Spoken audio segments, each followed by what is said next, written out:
ইনশাআল্লাহ আপনারা 12 তারিখ ধানেশের প্রার্থীকে নির্বাচিত করে আনলে ইনশাআল্লাহ আপনাদের এই কাজের সঙ্গে ওই হস্তশিল্পটিও আমাদের এলাকার মা বোনদের আর্থিক স্বাবলম্বনের জন্য সেই হস্তশিল্পটিও চালু করা হবে।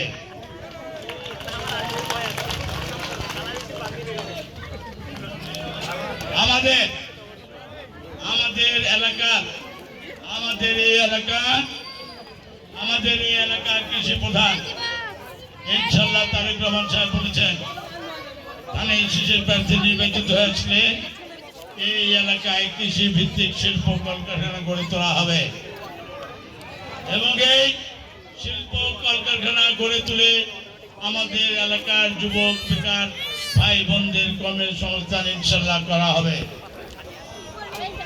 আচ্ছা, একটা কথা বলুন তো, সত্যি ভাবে এই কথাগুলো কিন্তু আমাদের বিএনপির পক্ষ থেকে বলা হচ্ছে।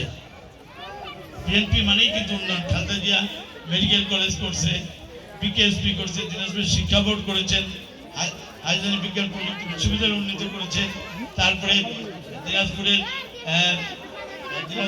জিহাদ ফাউন্ডেশন করেছেন, মেডিকেল কলেজ, এগুলো কিন্তু বিএনপির আমলে হয়েছে, ঠিক না? খালেদা জিয়া যেহেতু প্রার্থী ছিল, আমাকে তার পরিবর্তে এখানে আমাকে দিয়েছে।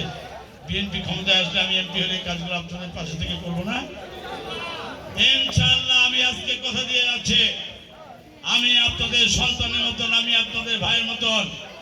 আল্লাহ পাক যদি 12 তারিখ আপনাদের ভোটে ধানেশের প্রার্থীকে নির্বাচিত করে আনেন ইনশাআল্লাহ, আমি আপনাদের পাশে থেকে আগামী 5 বছর এই কাজগুলো করার মধ্যে দিয়ে আপনার পাশে থেকে সেবা করতে চাই।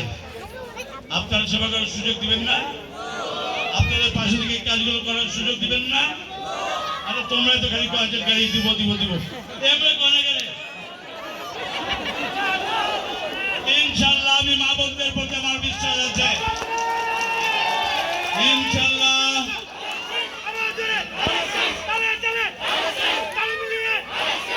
ইনশাআল্লাহ আমার মা বোনদের প্রতি সেই শ্রদ্ধা থেকে বলছে, আপনাদের প্রতি বিশ্বাস আছে। এই কারণেই এই কাজগুলো কিন্তু ম্যাক্সিমাম কাজ ফার্মার্স কার্ড কৃষক ভাইরা পাবে, ফ্যামিলি কার্ড কিন্তু আপনারা পাবেন।